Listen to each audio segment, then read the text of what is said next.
Welcome to the Sunrise Podcast, powered by Sunrise Labs. All right, welcome to the podcast, everyone. I'm your host today, Tyler Kern, and joining me is Eric Soederberg. He's the president of Sunrise Labs. Eric, thank you so much for joining me today. It's a real pleasure to be here with you today, Tyler. It is a pleasure to talk to you, and I'm really excited to get a chance to dive into this topic because today we are talking about corporate culture and how it can be used as a competitive advantage, but not so much just for that sake, but really just that it is beneficial to have a corporate culture that is positive on so many different levels. So, Eric, just as we dive into this topic, what in your mind are the ingredients that make up a positive culture for a company? You know, in my experience, the culture that's most important to foster is one of high respect and high integrity. I think those are the only things that are going to get you long-term success. So those would be the main ingredients. High respect is all about, letting your people know that you're sort of 100% confident that they're out for the best interest of your company and perhaps your clients. And letting them know that and letting them know you trust them. And with that comes something we call an assumption of positive intent, which I can talk more about. But it is what it sounds like. That combined with high integrity, it's not just a matter of doing what you say you're going to do, which is real important, but also not doing what you say you're not going to do. But sometimes there's some it's a little harder that it gets into, for my business, it's important not to overpromise and underdeliver. You want to do the opposite, and that's all part of high integrity culture. Absolutely. I want to talk about that assumption of positive intent because I think sometimes that can be lacking just in our everyday lives. We assume that, the person that cuts us off in traffic did it maliciously or, one thing or another. And so I think just in general, we have this negative attitude sometimes towards the actions that other people take. But in an office setting, you're saying that the opposite is really beneficial. Oh my gosh, yeah. This is neat stuff. I mean, we all have probably a disposition to say, we're the only rational people around, and when we see something that looks funny to us, somebody took an action that looks silly, or maybe worse than that, you feel is detrimental to your business or something, immediately you say, "Holy smokes! What was that person thinking?" And well, that's the right reaction. What was that person thinking? And so assumption of positive intent is more than just assuming, that they're out for the best interest of you and your company. You've got to go and verify that. You've got to go sit with that person and say, "Hey, what made you take that action? I'm curious because it looks a little funny here to me," and listen.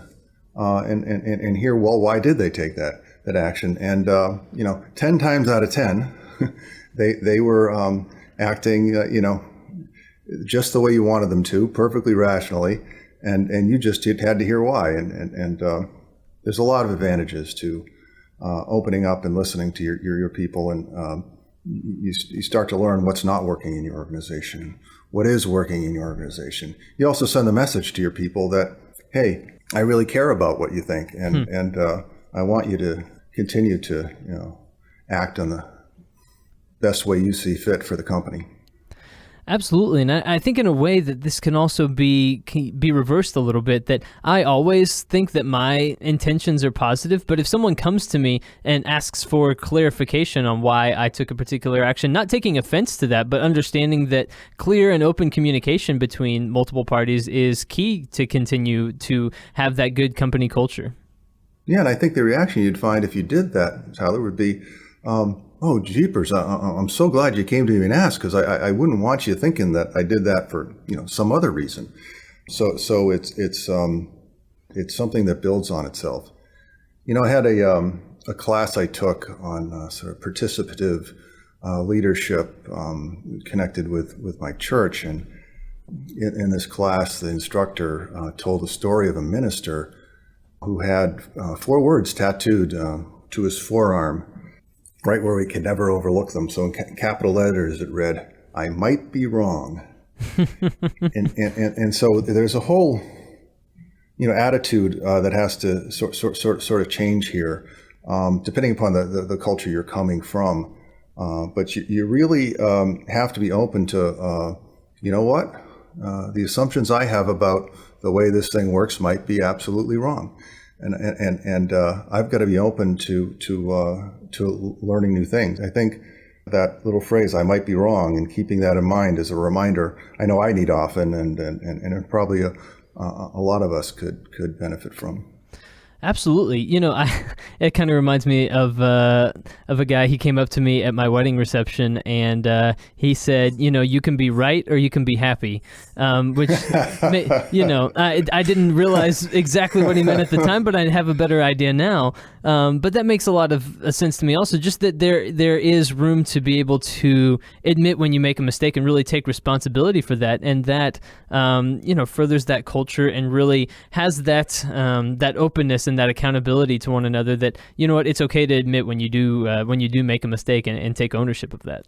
Yeah, it's not only okay to admit it, but as a leader in an organization, it sets the stage for everyone else not having to be perfect, and being able to, I think it sets people at ease and helps set up this whole culture of, hey, we're working together, we want to learn from each other, none of us are perfect, let's work on this together and be as good as we can be.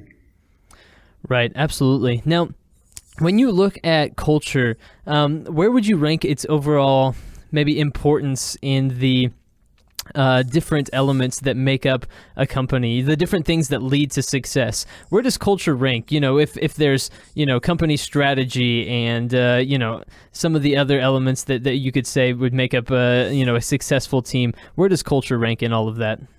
Well, I think it's Peter Drucker that said, culture eats strategy for breakfast.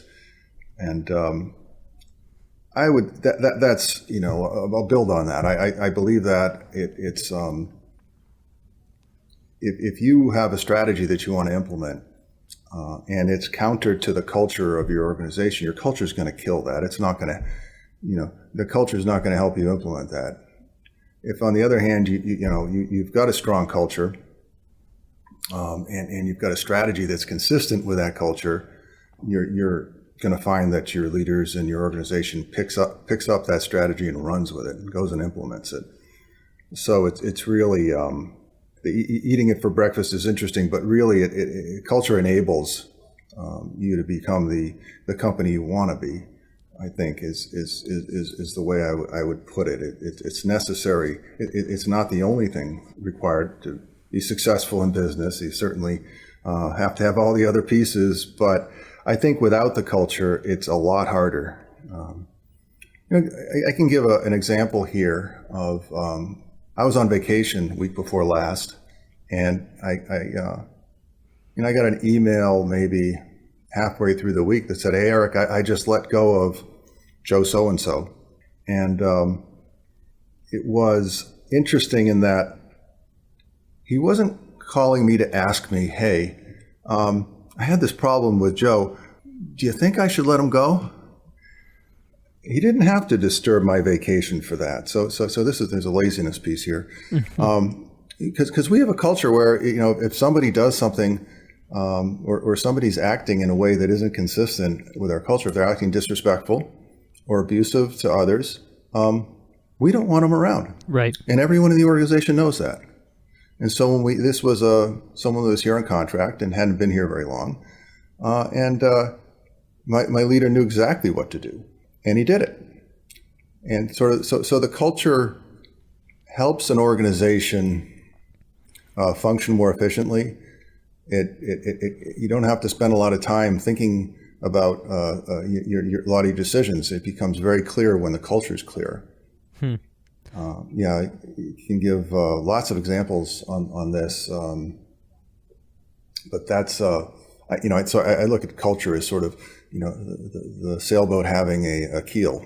It knows which way's up and stays that way on course.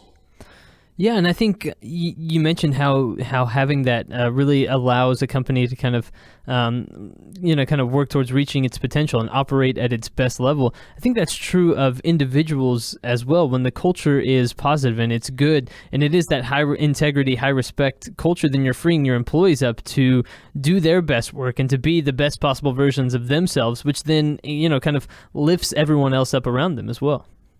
Absolutely.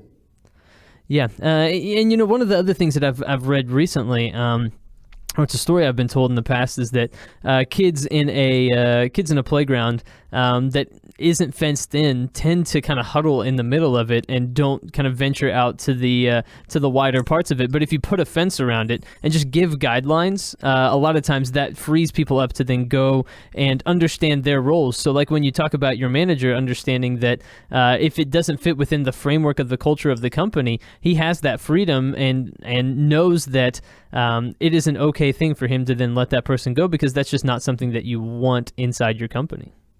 Yeah, absolutely. Yeah. Sort of on a related note, it's is the high integrity side of things. When that's part of your culture, it sort of makes these what might be very difficult decisions to make a lot easier. If there's a particularly complex situation where we're dealing with maybe a partner that has approached the same client, or there's all kinds of situations we get into. My manager might come to me and say, "Eric, what do I do? What do you think I should do?" And it's very simple for me. I just back at them and say, "Well, what's the right thing to do?" And then sit there and scratch your head, and usually it comes up pretty quickly. Boom. You know what? It's not always obvious, but often when you phrase it that way, it's what you do is you take sort of. I give them permission to take sunrise profit motive completely off the table and say, well, what's the right thing to do? And then I just say, well, go do that. And sometimes it costs us, but it's a short-term cost. We're in the game for the long run, and I think most companies are. It's not about making a buck today. It's about building a reputation. Our reputation's everything to us. So doing making that high integrity decision. Has a lot of benefits. It speaks to, your whole, it reinforces itself with your leaders, and it reinforces it with your clients. And, nobody's going to come back and do another job with you or sign another contract with you if they don't trust you. But when you build up that trust and, have a reputation out there for being very high integrity, you win a lot of, repeat business and word of mouth and more business. So this is where I get into this being a competitive advantage. It goes beyond just winning clients, but also on the side of hiring people. It's amazing how many people out there want to work in an organization where they're respected and where they can do things they're proud of. Yeah, absolutely. Which keeps people around, which is better than having to replace good people. If you have people in positions and that person understands and knows the culture, you'd like to have that person there and be able to retain that that talented person and be able to keep them within your company. So having that high integrity, high respect, it keeps people that you want to keep, and that really benefits the company in the long run. Absolutely, and we certainly have almost no turnover at Sunrise Labs, but we're also very successful in attracting talent.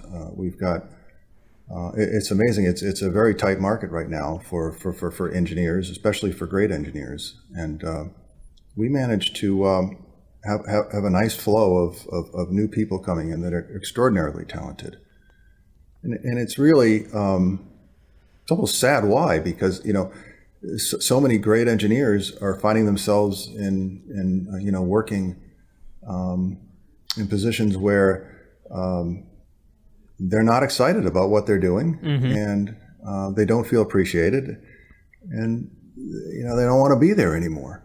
So the second sort of they call us, the second they walk in the door, to interview, they feel the difference. and it often sometimes they're quite enthusiastic about it, and it says, and letting us know, no, I really want to work here. Yeah. And so that sort of sets us in a nice league where, those people come from those companies and they talk to some of their old friends back at those companies, at least the ones that they know are really hard workers and really intelligent and smart people. And we managed to keep a good flow of new talent coming in, and it's, it's a competitive advantage. This is everything when you're in the engineering consulting business. It's all about your engineers. Absolutely. And then I want to go back to something that you talked about previously as well, when you talked about just doing the right thing over maybe the thing that makes you a quick buck, that day, and building just that incredible trust with your clients. That's another competitive advantage, just a way of making sure that your clients know that you're always looking out for their best interest because of your high integrity and high respect culture that you have there at the company. Our clients certainly appreciate it. Yeah. If there's a company that's saying to themselves, you know what, that sounds really great, but right now we don't have that. Can a company's culture change? And if so, what concrete steps would you give to the leadership of that company to begin to change the culture within that group? Oh, I'd say absolutely the culture can change, but it does have to come from the top, and it has to be consistent. Not only the message consistent, but the actions of those leaders needs to be consistent. I mean, you can go out and say, we're going to practice assumption of positive intent, and then not listen when people are talking to you, or not switch. If you're used to being this command control sort of culture, which is very common, it might be a hard adjustment to make. So I think you have to start first by, looking in the mirror or looking at your people and saying, do I trust my people are going to do the right thing, or are out for the best interest of the company and our clients? And if the answer is no there, then you've got some other stuff you got to work on first. And if you don't trust all your people, there may be some obvious changes you need to make there. So you really do have to start there and ask yourself, the leaders, is this a place where I can go with my whole heart? Once you decide that you can, absolutely. There's a father of one of the other scouts and my son's Boy Scout troop, who I've spoken with about his company, and he's real frustrated with high turnover and not being fun at work anymore. And I spoke to him about the assumption of positive intent stuff, and he went and implemented it. The jury may be still out. I don't know if that's only been a couple months now, but he's, when I saw him over Christmas, he was very excited with the progress he had made. So, if you have a big organization, it's going to be harder. But what's really nice about sort of this assumption of positive intent is really a tactic, but it's really, it's having, high respect for your people. But the beautiful thing about this tactic is you start preaching it, and I preach it every month, and people come up and thank me for doing that. It's been a bit of a surprise, actually, that and I feel like I'm getting on my soapbox again. There's Eric again on his soapbox again. But people really do appreciate it, because that's the kind of organization they want to work in. And so when you do that, it's not just the managers at the top. It's throughout your whole organization. If you can pull this off, you're going to see improvements at all levels of your organization. It's not a tactic that's just used at the top or just used for line workers on the assembly line. It's equally important at every level in the organization, and if you can make that change, it'll have impact across the organization. Of course, with that, you've got to practice the high integrity stuff. Otherwise, I think you're out for short-term gains. I don't know how you can play a long game without people really trusting your word. Yeah, I think people tend to think that they can take a shortcut to having a positive and a fruitful company culture by doing things that seem fun and that sort of thing, and being a fun company. So whether it's an open office concept or a ping pong table in a break room or something like that, people try to shortcut their way, but there really is no way to get there without that integrity and that respect, like what you've talked about. That's a wonderful observation, and I'm so glad you brought that up. It's I had a woman working for us, and she came from that environment, and there was some press interviewing us one day, and she brought that exact story. Says, I came from a place that had ping pong tables and beer taps and everything, and you know what? It didn't matter. Right. They didn't. It wasn't a fun place to be. I wasn't appreciated, and I didn't respect the leaders. So yeah, no, the real stuff is real, and the rest is it's dressing, window dressing. I think you're absolutely right about that, and it's really encouraging to hear that you practice what you preach in this way, and that the Sunrise employees love working there and love the culture there. So I think that's a testament to what you're doing. Eric Soederberg, the president and CEO of Sunrise Labs. Thank you so much for joining me on the podcast today, Eric. A pleasure.